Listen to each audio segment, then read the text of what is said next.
मेरा भाई शहीद हुआ है, मैं इस पे फ़ख्र करता हूँ, लेकिन मैं इस रियासत से एक अर्ज़ करना चाहता हूँ कि जिसने भी मेरे भाई को शहीद किया है, इसको मंतकी अंजाम तक पहुँचाने में मेरी मदद करें। मैं बर्बाद हुआ, जहान तबाह हुआ, घर और लश्कर सब उजड़ गया।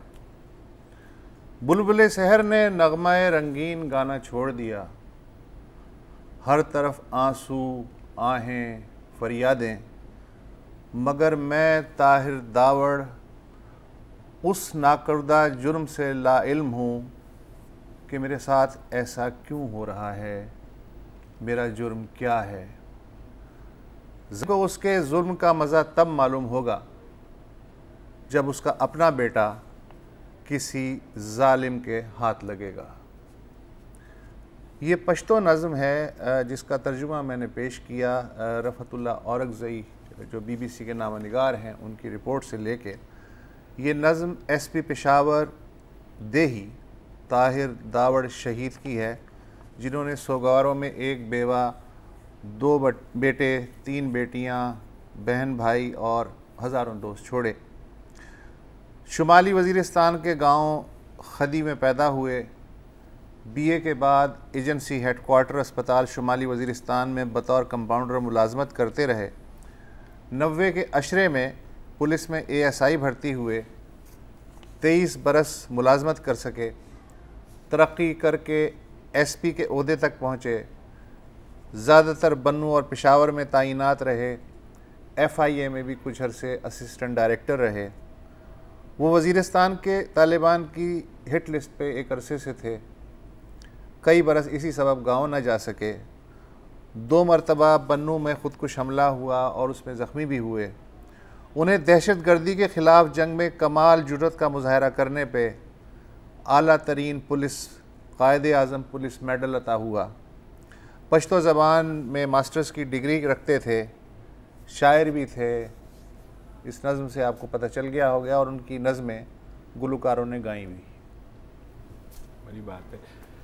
आज उनकी तदफीन भी हो गई जी। अफ़गानिस्तान से उनकी लाश जो है वो पाकिस्तान आई और तकरीबन 2 घंटे पहले उनको उनकी नमाज जनाजा अदा की गई पुलिस लाइंस में और सरकारी एजाज़ के साथ उनको दफनाया गया अब से कुछ देर पहले हयाताबाद के कब्रिस्तान में। इस सारी सूरत हाल में कल भी हम यही बात कर रहे थे कि जाहिर है ये एक सिक्योरिटी लैप्स है, बहुत बड़ा सिक्योरिटी लैप्स है। एक मैं फ़रहतुल्लाह बाबर की आज ट्वीट पढ़ रहा था जिसमें उन्होंने ये सवाल उठाया। उन्होंने कहा कि ये दावड़ का जो कत्ल है वो इस बात को ज़ाहिर करता है कि कुछ ऐसे एलिमेंट्स मौजूद हैं जो कि इस्लामाबाद जैसे महफूज शहर में 2 हफ्ते तक ना सिर्फ सर्वेलेंस कर सकते हैं बल्कि एक सीनियर पुलिस अफसर को उठा सकते हैं, उसके बाद 2 हफ्ते तक उसको अपने पास रख सकते हैं, उसके बाद या तो उसको ज़िंदा या मुर्दा अफ़गानिस्तान तक पहुंचा सकते हैं। उन्होंने कहा 2 सूबों से होकर के ये गुज़रते हुए आप और जो अब फाटा जो कि खैबर पख्तूनख्वा का हिस्सा बन चुका है वहाँ से होते हुए आप बॉर्डर से लेके जा सकते हैं। और उन्होंने ये भी कहा कि ज़ाहिर हुकूमत जो कह रही है कि सिक्योरिटी कैमरे काम कर रहे हैं। ये जो आपने बात की ना फ़रहतुल्लाह बाबर की, एग्जैक्टली आज डॉन का पता नहीं आपने एडिटोरियल पढ़ा है या नहीं, उसकी भी जो जिस्ट है, समरी है, वो ये है कि ये जो कुछ भी हुआ इसका मतलब तो फिर ये हुआ कि दहशतगर्दों का पूरा नेटवर्क अमलन इंटैक्ट है और वो खामोशी से पड़ा हुआ है। अगर वो एक्टिव नहीं है तो इसका ये मतलब नहीं है कि वो नहीं है। वो रैकी कर सकते हैं, वो आपके जो चुनिंदा अफसरान हैं उनको एट विल अगवा करके दुनिया में कहीं भी ले जा सकते हैं। ये डॉन के एडिटोरियल में भी है। अच्छा, सवालात उठने शुरू हो गए थे परसों से जब ये ख़बर आनी शुरू हुई थी, तो आज पॉलिसी बयान भी देना था। जो वज़ीर मुमलिकत बराए दाखिला हैं शहरियार आफरीदी साहब, उन्होंने भी पार्लियामान में पहले सुनिए कि क्या बोला कि इन से वो अगवा हुए और जब उन्हें उनकी खबर आई कि वो शहीद हुए तो उस दौरान क्या हुआ, सुनिएगा। शहरियार लास्ट मैसेज इनका अपने घर वालों के लिए था कि मैं बिल्कुल सेफ हूं और आप टेंशन ना लें। अब इस दौरान के बीच में ये इस्लामाबाद रमना पुलिस स्टेशन और फिर 28 से तारीख आती है 13, इस थ्रू आउट प्रोसेस में जितने भी intelligence agencies, law enforcing agencies जो फीडबैक आ रही थी, चाहे वो IGKP के हैं, चाहे वो IG इस्लामाबाद हैं, और चाहे वो जितने भी क्वार्टर्स हैं, वहां से एक चीज खुल के सामने आ रही थी कि इनका राब्ता नहीं हो रहा और इनको हम ट्रेस कर रहे हैं। अब जब 13 नवंबर को इनकी फुटेजेस रिलीज हुई डेड बॉडी की शक्ल में, तो जब अप्रोच किया गया तो उस वक्त अफगानिस्तान गवर्नमेंट और पाकिस्तान के अंदर कोई खबर नहीं थी, कोई इंफॉर्मेशन नहीं थी कि जो सोर्स के जरिए हम अल्टीमेट एंड रिजल्ट तक पहुंचते। 14 को जब ये दोबारा हमने पूरी इंक्वायरी इनिशिएट की, सारा कुछ, और जब अफगान हुकूमत ने मैसेज दिया कि जी कंफर्म की ये न्यूज, SP साहब को जब यहां से उठाया गया, रूट कौन सा इस्तेमाल हुआ, जो कि अभी तमाम हमें डिटेल्स आनी शुरू हुई। यहां से पंजाब में 1-2 दिन रहने के बाद 3-4 दिन वाया मियां वाली और फिर बनू, इस रूट से अब patrolling across on the border, क्योंकि अभी फाटा तो मर्ज हो गया है, बॉर्डर पे अफगानिस्तान के साइड से कोई पेट्रोलिंग मैकेनिज्म नहीं है, जिसको बारहा उनको हम कन्वे कर चुके हैं। पाकिस्तान के इससे पहले बहुत सारे इसी तरह जवान उठाए गए और अफगानिस्तान से उनकी डेड बॉडीज मिली। ये पहला वाकया नहीं है जी। एक मिनट, अफगान साइड पे कोई पेट्रोलिंग नहीं है भैया। इस्लामाबाद से एक आदमी को डंगरहार तक पहुंचाया गया है, तो आपका अपना जो निजाम है उसमें कितनी चौकियां आएंगी, आप अपने सिस्टम के बारे में और थोड़ा सा रोशनी डालेंगे। अपने बॉर्डर पे जो पेट्रोलिंग होती है, जो आपने बाड़ लगाई हुई है, जो आपने चौकियां बनाई हुई हैं, वो उनका कोई जिक्र नहीं है। उनका कोई जिक्र नहीं है। मैं सिर्फ ये आप सुने कि 18 दिन तक वजीर मौसूफ ये कह रहे हैं कि पुलिस का कहना था हमें कुछ पता नहीं चल रहा। जब खबर आई है अगले ही रोज इनको सब पता लग गया कि हाँ जी ये यहाँ से उधर लेकर के गए, वहां से बन्नू गए, बन्नू से वहां चले गए।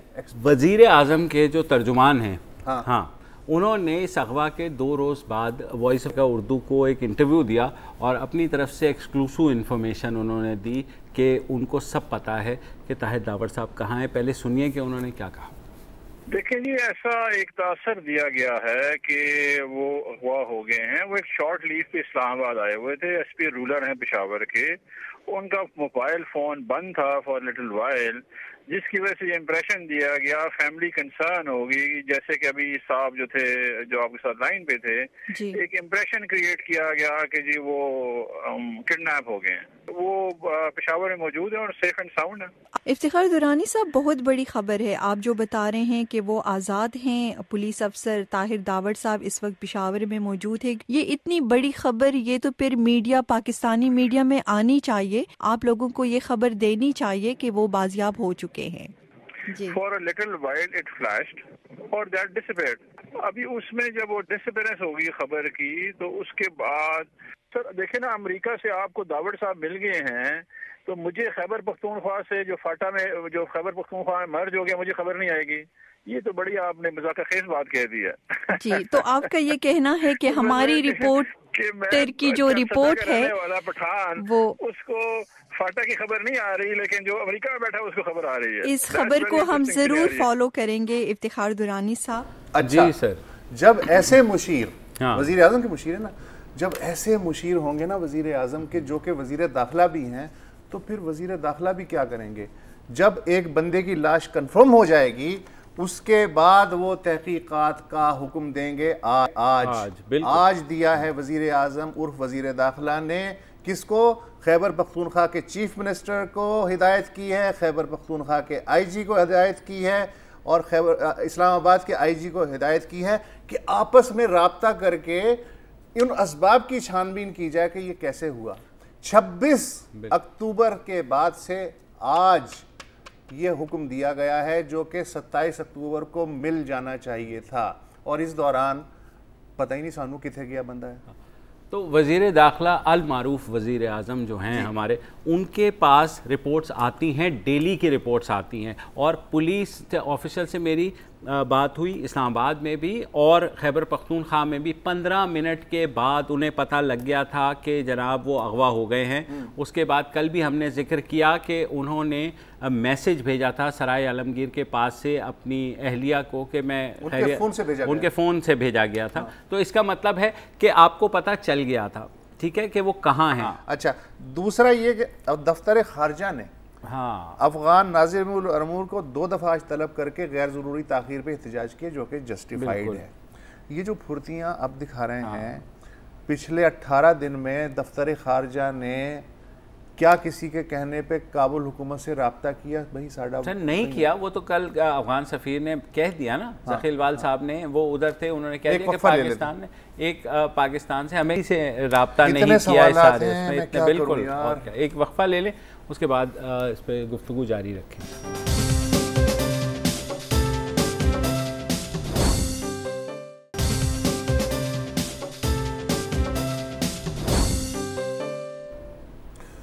Welcome back.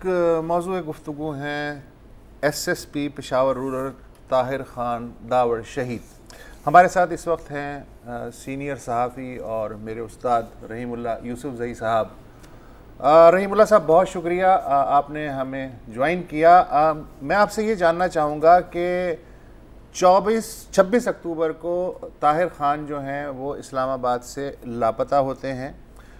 उसके बाद 6 नवंबर को, तकरीबन 1.5 हफ्ते बाद, अहले खाना और उनके भाई प्रेस क्लब पेशावर में एक प्रेस कॉन्फ्रेंस करते हैं, जिसमें वो कहते हैं कि हुकूमत जो है, हमने उनसे राब्ते की कोशिश की है लेकिन वो इस मामले को संजीदगी से नहीं ले रही है, और आज हुकूमत जो है वो फुर्तियाँ दिखा रही है। तो आपके ख्याल में ये जो 18 दिन हैं, इनके बारे में आप क्या कहेंगे? जी बिल्कुल, हुकूमत की कारकर्दगी बहुत ही ख़राब रही है। हुकूमत ने वाकई इसको इतना सीरियसली नहीं लिया जितनी लेनी चाहिए थी। कम से कम उनके ख़ानदान को तसल्ली देनी चाहिए थी, उनसे रब्ता कायम करना चाहिए था। सिर्फ पुलिस के जो मुकामी हुकाम हैं उनका उनके ख़ानदान से कुछ रब्ता था, और ये मजबूरन उनके ख़ानदान के लोगों ने और दावड़ जो कबीला है उसके हमायदीन ने प्रेस कॉन्फ्रेंस की। 5 दिन की डेडलाइन दी थी हुकूमत को कि वो उनको बरामद करें, उनके बारे में मालूमात दें। वो भी नहीं हो सका, और आपने देखा कि 14 नवंबर को बिल आखिर ये इतला आई अफगानिस्तान से कि इनकी लाश निंगरहार के सूबे में दूर बाबा नामी। जी, आपको क्या लगता है कि हुकूमत इस पूरे अरसे में क्लू लेस रही, या कुछ मालूमात थी जो हुकूमत ने सामने नहीं ला सकी? वो मेरे ख्याल में इसमें फिर जो हमारे मुख्तलिफ इदारे हैं, तो लगता ये है कि या तो उनके दरमियान कोऑर्डिनेशन नहीं थी, या जिस इदारे की जिम्मेदारी थी वो कुछ नहीं कह रहे थे। ये जो हमारी हुकूमत है ये बिल्कुल बेबस नजर आ रही थी जी। और जो आपको पता है मिनिस्टर ऑफ स्टेट इंटीरियर के जो हैं शहरियार अफरीदी, तो उन्होंने कहा कि ये बड़ा हसास मामला है, वो इसके ऊपर कुछ नहीं कह सकते। मेरे ख्याल में शायद उनको भी कुछ ज़्यादा इल्म नहीं था, और शायद वो मुंतज़िर थे कि उनसे कहा जाए कि वो कोई बयान दे। हालांकि आज वो कह रहे हैं कि ये बड़ा हसास इशू था, हम कोई स्वीपिंग स्टेटमेंट नहीं देना चाह रहे थे। लेकिन आप कैसे उनके ख़ानदान को, उनके कबीले को, पूरी कौम को तसल्ली देंगे? ये तो हुकूमत की जिम्मेदारी है कि वो ऐसे वाक़यात के ऊपर फ़ौरन तवज्जो दे और जो सवालात ज़हन में हैं उसका जवाब दे। रहीमुल्लाह साहब, आज तो उन्होंने कह दिया कि आज गुत्थी सुलझा भी दी उन्होंने। 13 दिन उन्होंने कहा कि 18 दिन क्लूलेस थे, हमें पुलिस भी नहीं बता रही थी, मगर अब हमें पता लग गया है कि वो वहाँ से पंजाब गए, वहाँ से मियाँ वाली गए, वहाँ से बन्नू गए, और वहाँ से अफ़गानिस्तान ले जाया गया उन्हें। और साथ ही उन्होंने कहा कि माजी में भी होता रहा है कि फ़ौज के जवानों को इस तरह अगवा करके ले जाया जाता रहा है। तो क्या सिक्योरिटी की सूरत हाल हम समझें कि अभी भी वहाँ उतनी ही दिगरगू है? लेकिन ये तो समझ में आने वाली बात है कि पहले हालात ख़राब थे 2008 से तकरीबन 2013 तक, और इस तरह के अगवा के कई वाक़यात हुए। आपको याद होगा यूसुफ रज़ा गिलानी के बेटे अली हसन गिलानी को मुल्तान से अगवा किया गया और अफगानिस्तान पहुंचा दिया गया, और सलमान तासीर मरहूम के बेटे शहबाज तासीर को लाहौर से अगवा किया गया और अफगानिस्तान पहुंचा दिया गया। एक आला फौजी अफसर के बहनोई को लाहौर से अगवा किया गया। इस तरह और भी बड़े वाक़यात हुए, लेकिन वो तो हालात बड़े ख़राब थे और ये तकरीबन सारे लोग जिंदा वापस आ गए। ये अभी तो हालात बहुत बेहतर हैं। फिर इस्लामाबाद में ये वाक़या हुआ और ताहिर दवल अगवा हुए और उनकी लाश वापस आई। इसमें ये फ़र्क है, लोगों को ये तसल्ली थी, लोगों को कहा गया कि हालात बेहतर हो गए हैं। इस्लामाबाद तो हमारा महफूज तरीन शहर है, और ये जो रूट बता रहे हैं शहरयार अफरीदी साहब कि इनको इस्लामाबाद से जेलम, मियांवाली, फिर बन्नू, वहाँ से अफगानिस्तान, तो ये तो फिर शुमाली वज़ीरिस्तान के रास्ते इनको ले जाया गया है अफगानिस्तान। बन्नू से कैसे तोरखम के रास्ते इनको ले गए, उनके शुमाली वज़ीरिस्तान के उस पार फिर पोस्ट, तख्तिया और पक्तिका का सूबा है, वहाँ से निंगरहार बहुत दूर है। बिल्कुल, निंगरहार ले जाने के लिए तोरखम का रास्ता करीब तरीन है। मेरे ख्याल में इसके बारे में मुझे लगता है कि नामुकम्मल मालूमात हैं। सही। अच्छा, हाँ, मैं सिर्फ अफगान हुकूमत का, या अगर आपने बीच में, अच्छा, मैं ये जानना चाह रहा हूँ कि DGISPR ने भी ट्वीट दिया है जिसमें उन्होंने जाहिर है कि दुख का इजहार किया है और इसे बहीमाना वारदात करार दिया है। उसमें एक जुमला है उस ट्वीट में कि ये जो वारदात है ये किसी दहशतगर्द तंजीम से ऊपर का काम लगती है। यानी इससे ये भी मुराद हो सकती है कि हो सकता है अफगान इंटेलिजेंस, NDS या कोई और इंटेलिजेंस। तो ये एक और रास्ता जो वो खोल रहे हैं, तो ये कैसे पता चलेगा? जी बिल्कुल, इससे ये जाहिर होता है कि ताल्लुकात बहुत ही ख़राब हो गए। इससे जाहिर हुआ कि पाकिस्तान को ये शक है और शायद इनके पास कुछ शवाहिद भी होंगे इसमें किसी और का हाथ है। उन्होंने ये नहीं कहा कि अफगान हुकूमत, अफगान खुफिया इदारा NDS या इंडिया का खुफिया इदारा रॉ या कोई और, वो कह रहे हैं कि कोई और है। और जाहिर है ये वाक़या अफगानिस्तान में हुआ तो इसमें अफगानिस्तान की मर्जी भी शामिल है। तो मेरे ख्याल में अफगानिस्तान की हुकूमत तो जाहिर है इसका जवाब देगी और उनको देना भी चाहिए, और दहशतगर्दी तकरीबन ख़त्म हो गई है।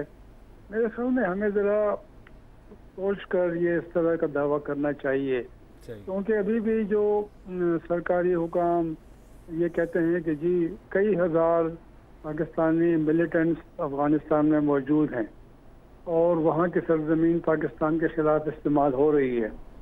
इसके अलावा कहते हैं कि बलोच अलहदगी पसंद भी कुछ अफगानिस्तान में है। तो अगर वाकई ऐसा है, इसका मतलब ये है कि ख़तरा तो मौजूद है और यहाँ पे उनके सहूलतकार भी हैं, यहाँ पर ऐसे लोग भी हैं जो किसी और गैर दोस्त जो मुल्क हैं उनके खुफिया इदारों के लिए काम कर रहे हैं। मेरे ख्याल में ये ख़तरा जो है ये है, रहेगा कुछ अरसे के लिए जी, और इसका मुकाबला करना पड़ेगा, वरना इस तरह के वाक़यात होते रहेंगे। फाइनली सर एक शॉर्ट आंसर मैं आपसे चाहूँगा। अब क्या आप उम्मीद करते हैं कि इसकी तहकीकात मुकम्मल होंगी? आज उनके जो भाई हैं उन्होंने भी बड़े दर्दमंदी के साथ ये कहा है कि मेरा भाई तो शहीद हो गया। मैं एक्सपेक्ट करता हूँ रियासत से कि वो इस जो तहकीकात है उनको मंतकी अंजाम तक पहुँचाएगी। क्या उस रियासत के पास, जिसके पास अभी इनकम्प्लीट इन्फॉर्मेशन है, आपके ख्याल में ये तहकीकात कभी मंतकी अंजाम तक पहुँच पाएंगी? अगर हम माजी को देखें तो इतनी उम्मीद तो पैदा नहीं होती, लेकिन ये हुकूमत के लिए एक इम्तिहान है। आप देखें, इससे पहले रावलपिंडी में मौलाना समीउल हक को कत्ल किया गया। दोनों जो कत्ल हुए बहुत ही बेदर्दी और बेरहमाना तरीके से ये काम किया गया, उसमें भी कोई पेशरफ नहीं हुई। पंजाब के IGP ने कहा कि ये तो कत्ल का वाक़या है, दहशतगर्दी का वाक़या नहीं है, यानी मौलाना समीउल हक का जो कत्ल हुआ था। तो अभी उसका भी कोई मालूम नहीं है, ये तो अभी नया वाक़या है। मेरे ख्याल में काफ़ी देर लग जाएगी। और ये है कि चूँकि ये अफ़गानिस्तान में भी वाक़या हुआ वहाँ पाकिस्तान की दस्तरस नहीं है, पहुँच नहीं है, अफगान हुकूमत ताउन नहीं करेगी, तो ये और भी मुश्किल एक मामला है जिसको हल करना बहुत ही मुश्किल है। जी बहुत शुक्रिया रहीमुल्लाह साहब हमारे साथ रहना और अपने ख्यालात और अपने तज्जिए का। Thank you so much. एक ब्रेक ले लिया जाए।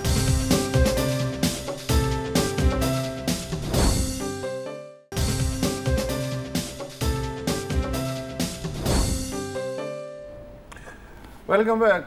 ये मामला 3 अक्टूबर से चल रहा है। फवाद चौधरी जो वज़ीर इत्तलात हैं वो सेनेट में जाके यूं करते हैं।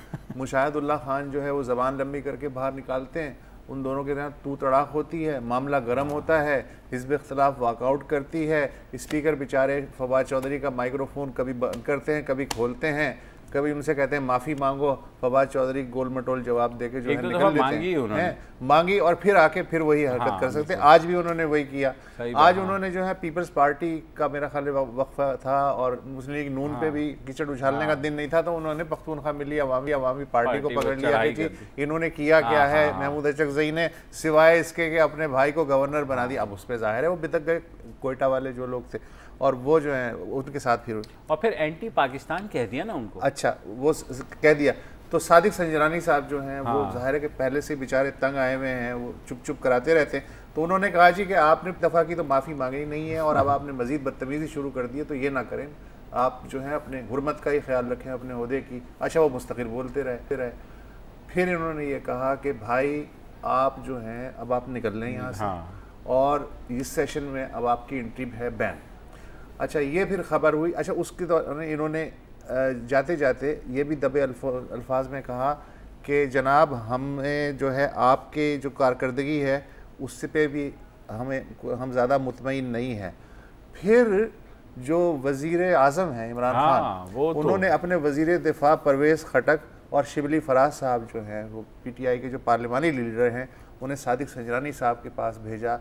अब पता नहीं उन्होंने क्या मैसेज दिया। नहीं वो स्टेटमेंट है, मैसेज उनका क्लियर है। उन्होंने कहा उनको कोई हक नहीं पहुंचता कि वो जो है फवाद चौधरी की जो है वो एंट्री बैन करें। अच्छा। वजीर आजम ने अपने पूरा वजन जो है वो फवाद चौधरी के पलड़े में डाल दिया जो ऑलरेडी बहुत भारी है। ये कैसे पता चला सर? ये अच्छा न्यूज़ चल रही है। इसका मतलब है कि गुड कॉप बैड कॉप चल रहा है? नहीं ये बैड कॉप। अच्छा तो गोया फवाद चौधरी अपनी तरफ से कुछ नहीं कह रहे। हाँ फवाद चौधरी भोंपू हैं। जी बिल्कुल। देखें एक वो तो किया हुआ है कि करप्शन का एक नैरेटिव है जो कि वो आकर के बोलते रहते हैं, ठीक है।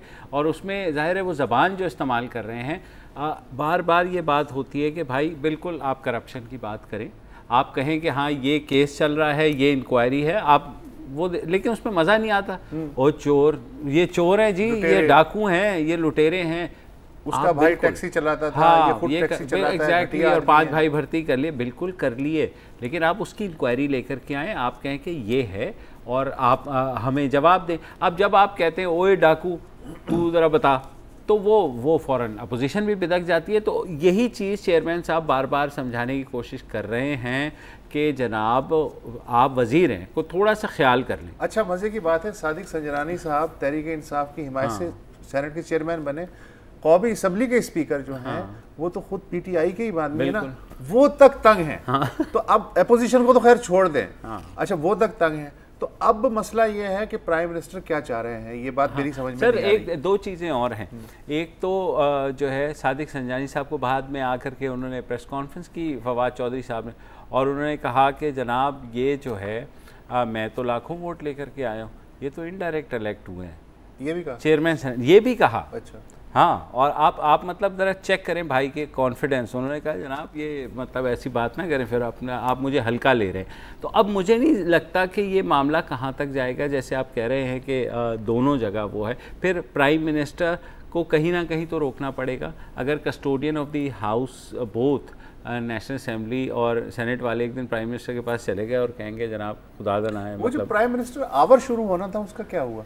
सर वो बस पता नहीं अभी कहीं है, पता नहीं उसके क्या हो रहा है। अच्छा ये जो ज़बान है, हम तो समझ रहे थे कोई शर्म होती है, कोई हया होती है, ट्रैक्टर ट्राली हैं जी जो है वहां तक है, ये जो है। लेकिन अब मसला ये है कि उन पे भी पाबंदी लगाई थी, आपको याद होगा रज़ा रब्बानी ने एक दफ़ा बैन कर दिया था। और ये जो वफाकी वज़ीर इत्तलात फवाद चौधरी साहब हैं, ये तो रोज़ाना ही रोज़ाना अब तो मुझे तो जो है ना वो ज़्यादा शाइस्तगी का सिंबल जो है वो लगने लगे हैं। खुद शेरी रहमान साहिबा उन्होंने ये कहा कि फवाद चौधरी अगर माफ़ी नहीं मांगते, अब तो चेयरमैन ने भी कह दिया है तो फिर हम भाई इमारत से बाहर एक पैरेलल इजलास करने पर गौर करेंगे। और बकौल उनके कि ये जो ज़बान इस्तेमाल हो रही है ना इस वक्त, ये ज़ियाउल हक के ज़माने में भी पार्लियामेंट में इस्तेमाल नहीं होती। अच्छा, यही नहीं, ये सब कुछ हो गया। उसके बाद फवाद चौधरी साहब ने एक ट्वीट की जिसमें एक कार्टून लगाया उन्होंने, जिसमें वो दिखाया है कि वो जब पार्लियामेंट में आ रहे हैं तो अपोजिशन के मेंबरान जो है ना भाग रहे हैं, खौफ नहीं भाग रहे हैं, अच्छा। सीटें छोड़ के भाग रहे हैं। हाँ। तो उन्होंने उसको ये दिखाया कि और कहा कि ये देखें जी भाई की दहशत, जीरा ब्लेड डब्बू जो है ना, मतलब। लेकिन ये कि अब क्या कर, मतलब अगर वज़ीर इत्तलात का ये रवैया रहेगा तो जाहिर है पार्लियामान में आपको मोर फायरवर्क्स नज़र आएंगे। रोज़ ही हम इस चीज़ पे बात कर रहे होंगे। लेकिन there is a method into madness. ये इट सीम सो कि जाहिर है अगर वज़ीर आज़म नहीं रोकते तो इसका मतलब है कि सीधी बात उन्हीं के ऊपर जाएगी कि जनाब ठीक है आप ये कर रहे हैं। तो ये वज़ीर आज़म को भी सोचना चाहिए। अच्छा, और वज़ीर आज़म जो है वज़ीर दाखिला भी हैं वैसे। बिल्कुल, और वही मैं कह रहा हूँ आज तो ऐवान में होना ही चाहिए। वही मैं कह रहा हूँ, वज़ीर दाखिला अल मारूफ वज़ीर आज़म। चला एक ब्रेक ले लें, मेरा ख्याल बहुत हो गई। हाँ,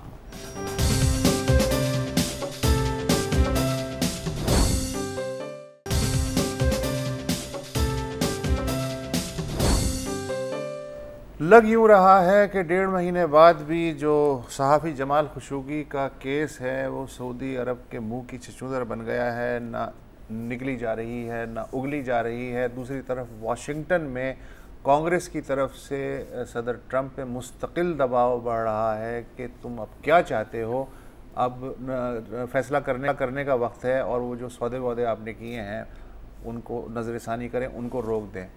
ट्रंप की जान पे बनी हुई है कि वो $110 बिलियन का सौदा जो है वो कैसे हाथ से जाने दे। तो कल पोम्पियो साहब जो हैं सेक्रेटरी ऑफ स्टेट, उन्होंने वली अहद को फ़ोन किया, जनाब जो कातिल हैं उनको आप उनकी ठीक निशानदही करें। उसके जवाब में आज सऊदी डिप्टी अटॉर्नी जनरल ने, this is one of the rare occasion, बाकायदा प्रेस कॉन्फ्रेंस बुला के ये बताया कि जमाल खशोगी के कत्ल के सिलसिले में 21 में से 11 अफराद पे फ़र्द जुर्म आयद की गई है और इनमें से 5 के लिए सज़ाए मौत तजवीज़ की गई है। 10 मज़ीद अफराद से तफ्तीश जारी है। अगर तुर्की मज़ीद सबूत फराहम करे तो हम मुलज़िमों के ख़िलाफ़ तेज़ी से कार्रवाई कर सकते हैं। लेकिन कौन से 5 मुलज़िम हैं जिनके लिए सिफारिश की गई है सज़ाए मौत की, उनके नाम नहीं बताए गए, बल्कि बाकियों के भी नाम नहीं बताए गए। ये जो सऊदी मौक़िफ़ है, अच्छा एक तो मसला ये है ना कि जो हुकूमतें गलत बयानी और झूठ और तोड़ मरोड़ की आदी नहीं होती, तो जब उन्हें एक दफ़ा इस मरहले पे आना पड़ता है ना, स्पिन और काउंटर स्पिन करने पे, तो उन्हें बड़ी मुश्किल पेश आती है। ट्रेनिंग तो उनकी होती नहीं है। तो मेरा ख्याल है कि काउंटर स्पिन और स्पिन कैसे किया जाता है, किसी अमेरिकन या वेस्टर्न एक्सपर्ट को इनकी वर्कशॉप भी लेनी चाहिए। बिल्कुल। ये 8वां मौक़िफ़ है जो तब्दील हुआ है सऊदी हुकाम की जानिब से। सबसे पहले कहा गया कि जमाल खशोगी कौंसिल खाने से चला गया, फिर एक जाली वीडियो भी दिखाई गई, कोई जमाल खशोगी नामी आदमी पिछले दरवाजे से जो है वो जा रहा है, फिर एक कपड़े पहन के जूते, फिर दुनिया ने कहा नहीं ये ठीक नहीं है। तो कहा गया नहीं वो असल में मुक्केबाजी हो गई थी, जो नेगोशिएट की टीम थी, तो उसमें वो मारा गया नाक पे मुक्का लगने से, नाक पे गला घोट लिया। हाँ, फिर उसके बाद जो है ये कहा गया कि नहीं साहब वो गर्मा गर्मी हो गई थी तो गला घोंट दिया। जो नेगोशिएटर्स थे उनमें से किसी एक ने ना गुस्सा आ गया उसे। अच्छा, अब जो है पहली बार जो डिप्टी अटॉर्नी जनरल हैं उन्होंने कहा है कि 29 सितंबर को, यानी उसके खशोगी के कत्ल से 3 दिन पहले ये मंसूबा तैयार हुआ था। किसी ने कैमरे नाकारा कर दिए थे, काउंसलेट के इत्तफाक है। और फिर हुआ ये कि जिस टीम को भेजा गया था उसका सिर्फ ये मैंडेट था कि इसको या तो ज़बरदस्ती या मर्ज़ी से इसकी वापस सऊदी अरब लाया जाए। वो जाहिर है कि मामला जो है, उसने कहा मैं तो नहीं जा रहा, तो फिर वो गर्मा गर्मी हो गई। तो फिर उसकी लाश अब पहली दफ़ा माना है कि उसकी लाश के टुकड़े करके एक मकामी मुखबिर के हवाले वो टुकड़े कर दिए गए।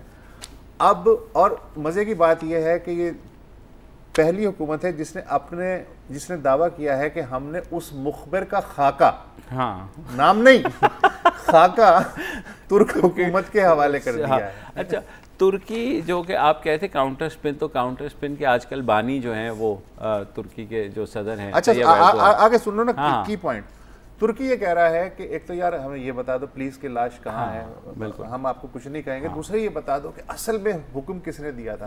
वो अर्दवान साहब जो है ये इशारा भी कर चुके हैं कि आला तरीन सतह से आया। अब आला तरीन सतह नाम तो आदमी नहीं लेता, लेकिन आज जो अटॉर्नी जनरल हैं उन्होंने कहा है कि हमारी जो तहकीकात हुई हैं उनके मुताबिक जो इंटेलिजेंस के नायब सरबराह हैं अहमद अल उसहरी, जो कि अब नहीं है, उन्होंने ये अपने तौर पे फैसला किया। अब सऊदी अरब जैसे मुल्क में इंटेलिजेंस का नायब सरबराह इतना बड़ा फैसला करता है और 2 प्राइवेट तैयारों में 15 लोग भर के जाते हैं और वो वहाँ मुज़ाकरात में नाकामी के बाद कत्ल करके वापस सऊदी अरब आ जाते हैं यार। मतलब अच्छा, अमेरिका ने 11 लोगों पर जो है वो सैंक्शंस लगाए हैं, इनमें से उसमें ये उसहरी साहब जो शामिल नहीं है ना? नहीं है। तो आज के उन्होंने कहा है कि ये अहमद अल उसहरी साहब हैं और किसी ने सवाल पूछा कि साहब वो क्या वली है, ये जानते थे? उन्होंने कहा नहीं साहब, सवाल ही नहीं पैदा होता, उनके तो इल्म में ये बात थी ही नहीं, ये नीचे तक का मामला है। तो तुर्की से जो एक अहम इत्तला मिली है वो ये है कि चूँकि ये टेरिटरी उस मुल्क का होता है, सिफारत खाना, जिस मुल्क का सिफारत खाना होता है, तो उसमें आप मेज़बान मुल्क भी बगैर इजाज़त के अंदर नहीं जा सकता। तो तुर्की ने ये कहा है कि हमें कौंसिल खाने के अंदर तलाशी की इजाज़त तो दी गई हमारी एजेंसियों को, लेकिन एक कुआं है अंदर, उसकी तलाशी नहीं लेने दी गई, और 2 कमरे जिन्हें ताला लगा हुआ है उनकी तलाशी की इजाज़त नहीं दी गई है। अच्छा, तुर्की ने गुज़िस्ता 3 रोज़ से खबरें आ रही थी और इस पर जस्टिन ट्रूडो जो हैं कैनेडियन प्राइम मिनिस्टर, उन्होंने भी इस बात की तस्दीक की है कि हाँ, जो जितने भी मगरबी अथॉरिटीज़ है, हुकाम, उनको वो ऑडियो रिकॉर्डिंग सुनाई गई है उनके कत्ल में जो गुफ्तगू हुई सारी की सारी सबने सुनी। 8-9 मुल्कों को सुनाई गई है। तो हर जगह से कंफर्मेशन आ गई। अभी तक तुर्की ने कहा है कि हमने किसी को दी नहीं है, सिर्फ सुनाई है और रिकॉर्डिंग अभी हमारे पास है। अच्छा, अब तुर्की जो है वो ये कह रहा है कि भाई सीधा सीधा बता दो कि किसने हुक्म दिया था और लाश कहाँ है, वरना तुर्की चाहे भी तो जान नहीं छोड़ा सकता, उसे इंटरनेशनल किसी फोरम पे जाना पड़ेगा, इन्वेस्टिगेशन होनी पड़ेगी। तो ना इससे तुर्की की जान छूटेगी ना सऊदी अरब की जान छूटेगी। और तुर्की ये भी कह रहा है कि बेहतर ये है कि आप इनका ट्रायल जो है वो हमारी सरजमीन पर कर लें, क्योंकि जुर्म यहाँ सरजद। और सऊदी अरब कह रहा है कि अच्छा, मजे की बात है, ये जो 5 है ना जिनको सजाए मौत की सिफारिश की गई है, अगर इन 5 का सर कलम हो गया तो सबूत भी गया। सही बात। चला, इजाज़त दीजिए, खुदा हाफ़िज़। अस्सलाम वालेकुम। अगर आपको हमारे शो पसंद आया है तो प्लीज़ हमारे YouTube चैनल को सब्सक्राइब करें, और अगर मुनासिब समझे तो इस वीडियो को लाइक भी कर लें, तो कोई हर्ज नहीं है, और शेयर भी कर लें और कमेंट भी कर दें जी, वरना वो सब ऐसे ही लिखते रहेंगे। और ये जो दोनों कह रहे हैं ये कर लें जी प्लीज़, नहीं तो हमें भी घर जाना है, मैं आपके कंप्यूटर में नहीं रहना 24 घंटे। सही बात है।